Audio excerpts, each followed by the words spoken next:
أعزائي المشاهدين والمتابعين، نرحب بكم الدرس الرابع من المرحلة الثانية لتعلم على برامج ال ArcGIS بثلاثة مراحل.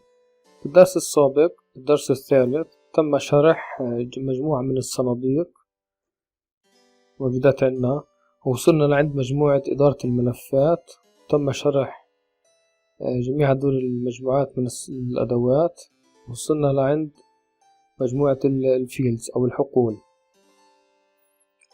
أول أداة خاصة بالحقول عندنا إضافة حقل، يعني إحنا بنقدر من خلال هاي الأداة نضيف حقل، مثل المنطقة هون add field مثلا، نعمل stop edit. عندنا مثلا هون عندنا add field نفسها موجودة في هاي الأداة. عندنا الأداة الثانية نقدر نضيف ID للحقل المختار، ولا يمكن استخدامها إلا مع الجداول في قاعدة البيانات وليس الفيتشر أو اللاير. بلزم نحط إضافة جدول، إضافة ال ID field. عندنا الأداة الموجودة عندنا هون الثالثة، نقدر نحط اسم مستعار لحقل معين، نفس الاسم المحطوط هون مثلا. أما هاي الأداة اللي هي خاصة في الديفولت فاليو، نقدر نضيف ديفولت فاليو. إنه مثلا في هذا الحقل properties عندنا هون قيمة الديفولت فاليو، نقدر نضيفها من خلال هاي الأداة.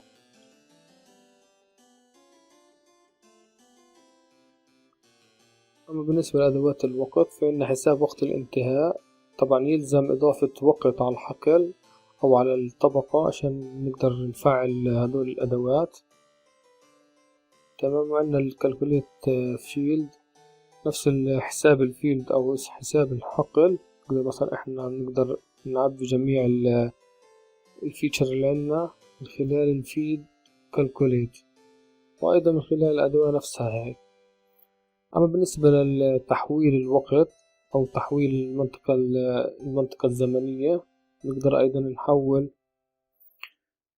وقت معين أو من منطقة معينة من خلال هذول الأدوات. طبعا احنا بنقدر نضيف كيف التحرير في الرسم، أو كيف نعدل على طبقة معينة أو نعدل على فيتشر معين. بعطينا تاريخ. لو رحنا على الطبقة نفسها نقدر في عندنا مثلا في فيلدز خاص في الوقت نضيفهم. نعمل رايت كليك على الداتا سيت على هاي الأداة enable editor tracking، كيلو يس. بعد ما تخلص هذا التفعيل بصير عندنا فيلدز خاص بالوقت، وقت التحرير يعني أو وقت التعديل. هاي ظهر عندنا. قبل شوي كنت فتح تيبل هذا اللاير، بعد ما عملت رايت كليك ومانج وعلى هذا الخيار ظهر عندنا التعديل مثلا احنا نقدر نفتح الستارت اديت، هاي الأداة أو عفوا هذا الفيتشر، نعمل سيلكت، نعمل سيلكت فقط للقطعة. تمام. نعدل أي إشي عليها، أو مثلا نقدر برضو نضيف عليها، نضيف input data برضو يبين علينا. يظهر عندنا التاريخ. هذا المقصود في التاريخ والأزمنة الموجودة في الأرك جي اس. نعمل ستوب editing، ماشي نسيب. تمام. أيضا نقدر هي نعمل enable و disable للتاريخ، تاريخ الإضافة. عندنا delete field، نقدر نحذف فيلد معين خلال هاي الأداة. نضيف الطبقة، نحكي مثلا هدول الفيلدات ما بدنا إياهم، وأوكي بحذفهم. عندنا آخر أداة الخاصة بالحقول اللي هي تبديل الحقول، والمخرج طبعا بيكون جدول. يعني مثلا احنا بنقدر نبدل الصفوف لأعمدة أو الأعمدة لصفوف من خلال هاي الأداة. مثلا عندنا رقم القطعة مثلا نحوله، نعمل هو بدل عمود أو حقل نسويه صف من خلال هاي الأداة. طبعا المخرج بيكون تيبل كما ذكرنا في البداية. أما مجموعة الأدوات الخاصة بالملفات الجيوداتابيس، عندنا أول أداة إعادة ترتيب قاعدة البيانات وضغطها ما يقلل من حجمها. يعني احنا نقدر نرتب أو نضغط الملف قاعدة بيانات معين. مثلا رحنا سريعا على قاعدة بيانات معينة،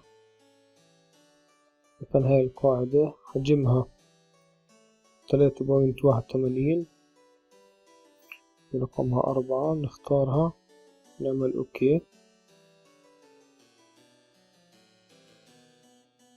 جهزت العملية، نرجع على الملف، عملنا له إعادة ترتيب أو ضغط كمان قلل من الحجم. صار عندنا المساحة أو الحجم صار عندنا 1.65، كانت 3 صارت 1.65. الأداة الثانية تعمل على ضغط جميع المحتويات داخل قاعدة البيانات، تضغط جميع الطبقات أو أي إشي موجود داخل قاعدة البيانات تعمل له ضغط. عندنا الأداة الثالثة من هاي المجموعة اللي هي ترخيص قاعدة البيانات، ولا يدعم قواعد البيانات قبل إصدار 10.1. نعمل ترخيص لملف قاعدة البيانات. الأداة الرابعة إنشاء قاعدة بيانات لملف مرخص، وأيضا لا تدعم إصدار ما قبل 10.1. أما الأداة القبل النهائية أو قبل الأخيرة، نقدر نستعيد البيانات من قاعدة بيانات جغرافية أصبحت تالفة لسبب معين، أن قاعدة بيانات صار فيها عطل أو مشكلة معينة، نقدر إحنا نستعيد هذه البيانات. أما الأداة الأخيرة من هاي مجموعة الأدوات اللي بتعمل على إلغاء ضغط ملف بداخل قاعدة بيانات جغرافية، عملنا لها ضغط من خلال مثلا هاي الأداة أو هاي الأداة، ومن هون نلغي هذا الضغط نرجعه للحجم الطبيعي. أما مجموعة صناديق الأدوات الجنرال، عندنا أول أداة وأيضا بتحلل برامج البايثون والأدوات الغير مدعومة في ال ArcGIS Pro. الأداة الثانية تقوم بدمج مجموعات من البيانات في مجموعة واحدة وجديدة، من أكثر من طبقة بيصيروا في أو أكثر من مجموعة بيانات بيضيفوهم في قاعدة بيانات أو في داتا ست واحدة. أما الكوبي اللي هي بتعمل نسخة من البيانات الإدخال أو المدخلة، نقدر نعمل نسخة من بيانات الإدخال. أما الأداة الرابعة لعرض قاعدة البيانات من خلال لغة البرمجة ال SQL، نقدر نقوم بعرض البيانات. ديليت طبعا نحذف أي بيانات داخل أي بيانات جغرافية بدعمها برنامج ال ArcGIS نقدر نحذفها من خلال هاي الأداة، مش بس اللايرز، جداول وأي إشي بدعمه برامج ال ArcGIS. هنا الأداة اللي بتحذف التطابق من خلال الحقول. طبعا هاي الأداة رائعة جدا. يعني مثلا احنا عندنا نفتح الستار إيديت، يعني مثلا هذول قطعتين، يعني مثلا نوحد أرقام القطع 100 وصار في عنا تطابق أو تكرار أرقام قطعة. تمام، نستخدم هاي الأداة هنا من خلال نختار الحقل البارسل نمبر،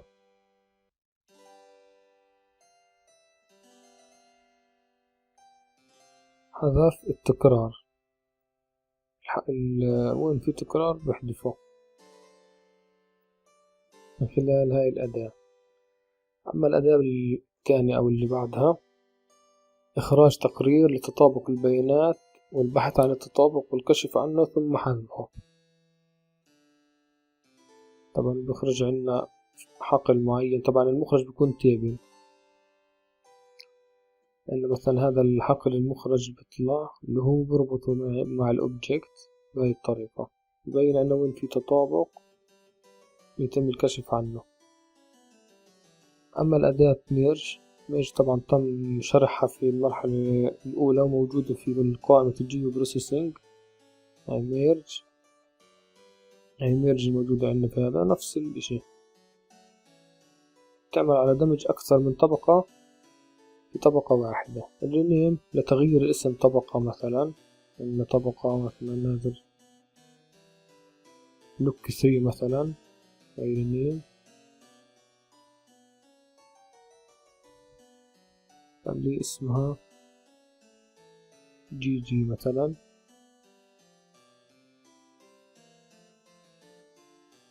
الطبقة جي اللي هي بلوك 3 كان اسمها.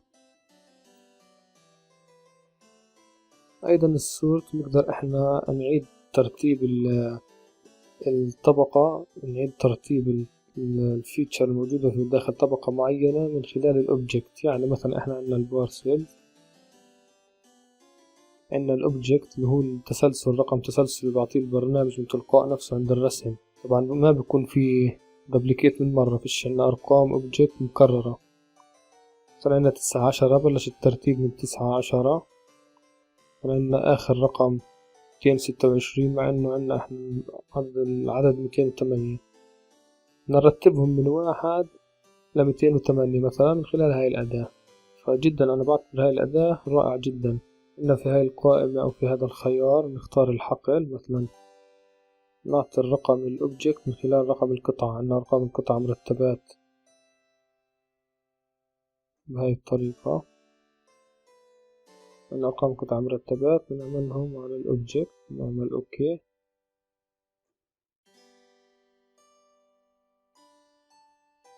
ظهرت عندنا طبقة جديدة، نعمل أوبن. هاي عندنا الأوبجكت صار من 1 ل208.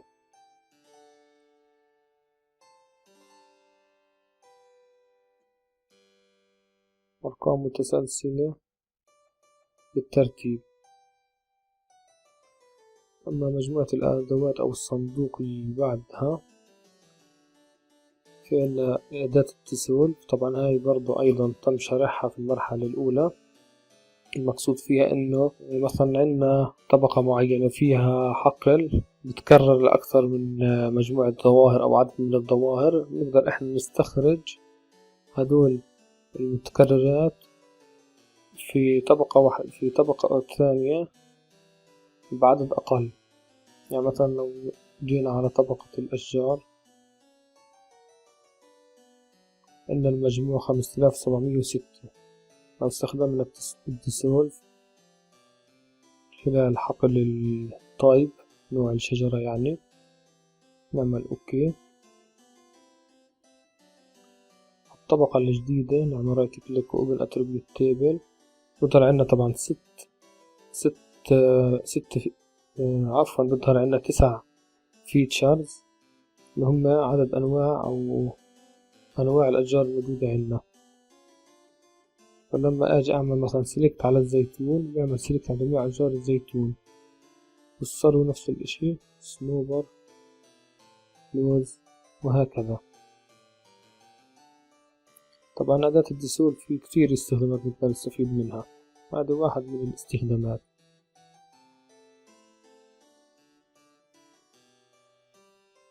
أما الأداة الثانية من هاي المجموعة لدمج الظواهر الملاصقة أو المتداخلة. مثلا عندنا طبقة المباني، تمام، في بيكون إنه مثلا بهاي المنطقة مباني بحد المباني الثانية. نقدر من خلال هاي الأداة تدمج جميع المباني اللي بحد بعض، أو إذا في تداخل بيناتهم. نختار طبقة البيلدينج، نعمل سيلكت على هدول المباني، مثلا نختار هاي الأداة، نختار طبقة البيلدينج، نعمل سيلكت فقط على هدول المباني عشان يظهر عندنا طبقة جديدة فقط في اللي عملتله سيلكت.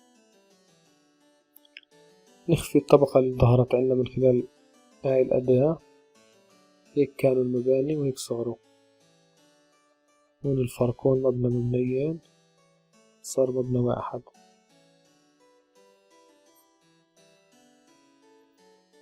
أما الأداة الأخيرة اللي هي بتخرج لنا طبقة مضلع أو مساحة جديدة مع حذف بعض الأجزاء ذات حجم محدود.